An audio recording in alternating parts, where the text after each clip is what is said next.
আন্তর্জাতিক রাজনীতির শিকার গরিব দেশগুলো, গরিব জাতি, ভিক্ষুকের জাত। যতদিন পর্যন্ত তোমরা স্বনির্ভর না হবে, তোমাদেরকে নিয়ে খেলবে সুপার পাওয়ারগুলো। একদিকে আমেরিকা, আগে রাশিয়া ছিল, রাশিয়াকে ভেঙে দিয়েছে আমেরিকা চক্রান্ত করে। রাশিয়া এখন কমজোর হয়ে গেছে। এখন চীন অনেক উপরে উঠে গেছে। চীন হলো আমেরিকার প্রতিদ্বন্দ্বী। সেহেতু চীনকে দমন করার জন্যই আমেরিকা বাংলাদেশকে, ভারতকে, মায়ানমার, আরো অনেকগুলো দেশকে, বুঝতে পেরেছ, বেছে নিয়েছে, তাদের ঘাঁটি বানিয়েছে, অলরেডি ঘাঁটি বানিয়েছে।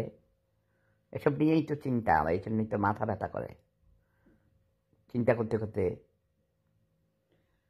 নিয়ে গেল আমেরিকা বাংলাদেশকে কলোনি বানিয়ে নিয়ে গেল। এখন জেনারেল ওয়াকার সাহেব দেশপ্রেমিক, উনি দেশকে ভালোবাসেন। একজন সেনাপ্রধান হিসাবে তার যেটা দায়িত্ব তিনি সেটা করছেন। এখন পর্যন্ত তিনি ব্যালেন্স মেনটেন করে এসেছেন। অন্য কোনো লোক হইলে তার জায়গায়, এই যে কাবুয়া কাদের কইছে না, এক রাইতেই 5 লক্ষ আওয়ামী লীগের নেতাকর্মী মেরে ফেলতো। জেনারেল ওয়াকার সাহেবকে অনেক ধন্যবাদ জানাই। তিনি অত্যন্ত বুদ্ধিমত্তার সাথে তিনি তার সহকর্মীদের সহযোগিতায়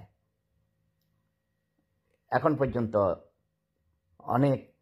অনেক মানুষকে বাঁচিয়ে রেখেছেন। যাদেরকে মেরে ফেলতো